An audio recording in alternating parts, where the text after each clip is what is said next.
अधिक मास विशेष ऑफर्स फक्त कैलास अडगावकर ज्वेलर्समध्ये. 15 मे ते 15 जून दरम्यान चांदीच्या मजुरीवर 50% सूट आणि सोन्याच्या मजुरीवर 30% सूट.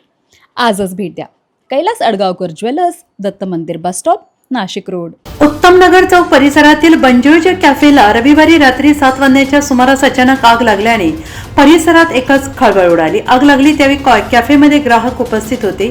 आग लागल्याचे लक्षात येताच ग्राहक आणि कर्मचाऱ्यांमध्ये काही काळ पळापळ झाली. मात्र सर्वांनी वेळेत बाहेर पडल्याने सुदैवाने कोणतीही जीवितहानी झाली नाही. आगीत कॅफेमधील fridge cylinder, fire oven, table खुर्च्या, फॅन तसेच अन्य साहित्य जळून खाक झाले. आगीचे लोळ सुमारे तासभर बाहेर पडत होते. कॅफेच्या वरच्या मजल्यावर निवासी फ्लॅट असल्याने तेथील रहिवाशांनी खबरदारी म्हणून काही वेळासाठी घराबाहेर पडत सुरक्षित ठिकाणी आश्रय घेतला आणि यामुळे मोठी दुर्घटना टळली. फायर अग्निशमन केंद्रावर कॉफी शॉप आहे, बँजोज कॉफी शॉप येथे आग लागल्याचा आम्हाला कॉल आला.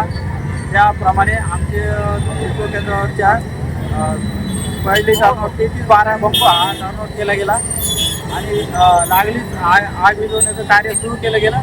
गरज पडल्यानंतर आम्ही बाउजर क्रमांक 5593 हा घटनास्थळी रवाना केला.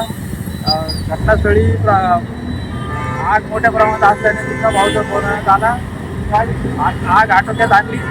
शॉर्ट सर्किट झालं होतं बोर्डमध्ये 6:30 बरं, त्यानंतर मग तुम्ही अग्निशमन यांना फोन केला? हो, त्यांना कॉल केला. या घटनेची माहिती मिळताच अग्निशमन विभागाचे केंद्रप्रमुख हर्षद पटेल यांच्या मार्गदर्शनाखाली बिडिंग फायरमॅन मुकुंद सोनवणे, के पवार, सुनील घुगे, इस्माईल काझी, पंकज शिंदीकर आणि अन्य जवानांनी घटनास्थळी धाव घेत आगीवर नियंत्रण मिळवले. NCN न्यूजसाठी रोहन दानी, नाशिक.